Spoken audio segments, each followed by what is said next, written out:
ناظرین، استکبار یعنی تکبر اور کبریائی سنت ابلیس ہے، جس کے ہوتے ہوئے انسان کے اندر کسی نیکی یا نیک خصلت کا نشو و نما پانا محال ہے۔ اور اس کے مقابلے میں استغفار، سیدنا آدم علیہ السلام کی عاجزی اور خاکساری اور بندہ نوازی کی وہ صفت عالیہ ہے جو تمام نیکیوں اور خیر کا منبع اور سرچشمہ ہے۔ اللہ اکبر۔ یہ دو دراصل الگ الگ رویے ہیں، ایک استکبار کا رویہ ہے اور دوسرا استغفار کا رویہ ہے۔ اب آدم اور ابلیس کا جو اختلاف ہوا اور اس میں ابلیس نے استکبار کا رویہ اختیار کیا، تکبر کیا، اور آدم علیہ السلام نے استغفار کا رویہ اختیار کیا، اللہ کے سامنے عاجزی سے اپنی غلطی کی معافی مانگی۔ اب یہ دو رویے جو ہے دنیا کے اندر جو ہے برابر چل رہے ہیں۔ ہم نے اپنا جائزہ لینا ہے، ہم سے مراد ہم میں سے ہر ایک نے اپنا جائزہ لینا ہے۔ ایک طرف ابلیس، شیطان اور طاغوت، جن کے اندر غرور، تکبر اور گھمنڈ پایا جاتا ہے، یہ ایک مرض کی نشاندہی کرنے والا رویہ ہے۔ کیا مرض ہے وہ؟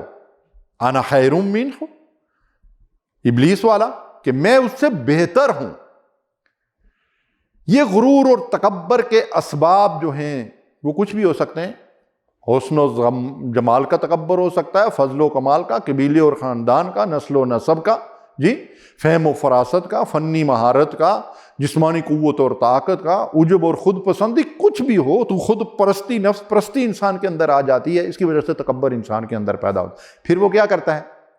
پھر آنا کیا ہوتی ہے؟ میں جس کو ہم کہتے ہیں، اور جس کے اندر میں آ جائے نا، اس کو کسی دوسرے انسان کے اندر پھر کوئی خوبی نظر نہیں آتی، وہ ابلیس بن جاتا ہے۔ اس کے نتیجے میں اس کے اندر حسد، بغض، عداوتیں، اختلافات اور استکبار پیدا ہوتا ہے۔ یہ ابلیس کی خصوصیات ہیں۔ ابا واستکبر وکان من الکافرین، اس نے تکبر کیا اور ناشکروں اور کفران نعمت کرنے والوں میں داخل ہو گیا۔ آدم علیہ السلام کے ایک بیٹے نے دوسرے کو قتل کر دیا، کس کی وجہ سے؟ حسد کی وجہ سے۔ یوسف علیہ السلام کے سگے بھائیوں نے معصوم بچے کو کنویں میں پھینک دیا، کس کی وجہ سے؟ حسد کی وجہ سے۔ ابو جہل اور ابو لہب نے حسد کی وجہ سے رسول اللہ صلی اللہ علیہ وسلم کی دعوت کا انکار کیا۔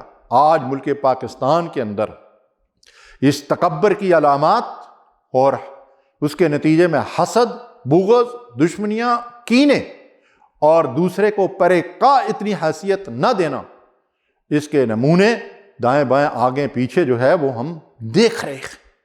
استغفر اللہ، العیاذ باللہ۔ اس کے مقابلے میں ہمیں چاہیے کہ استغفار کا رویہ اختیار کریں۔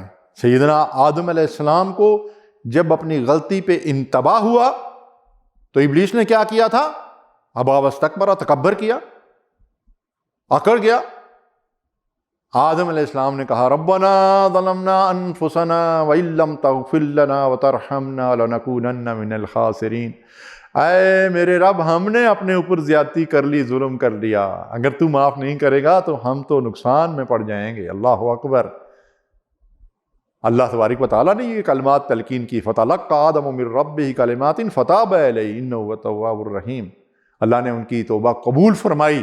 اب دیکھیں، وہاں سے نکال کر اللہ تعالیٰ نے آدم اور حوا اور ابلیس دونوں کو زمین پر بھیجا تھا، لیکن کس حال میں؟ ایک لعنت اور پھٹکار کا ہار اپنے گلے میں ڈال کر زمین پر آیا، ابلیس لعین، اور دوسرا توبہ استغفار کے نتیجے میں اپنے سر پہ پیغمبری کا سہرا سجا کر زمین پر آیا۔ کتنا بڑا فرق ہے۔ فطوبیٰ للمستغفرین، حدیث میں آتا ہے کہ استغفار کرنے والوں کے لیے بشارت ہے آخرت میں کامیابی کی، جنہوں کی مغفرت کی۔ عاجزی، خاکساری، تواضع یہ بندہ ہونے کی علامت ہے۔ مٹا دے اپنی ہستی کو، اگر کچھ مرتبہ چاہیے تو دانہ خاک میں مل کر ہی گل و گلزار ہوتا ہے۔ وآخر دعوانا الحمد للہ رب العالمین۔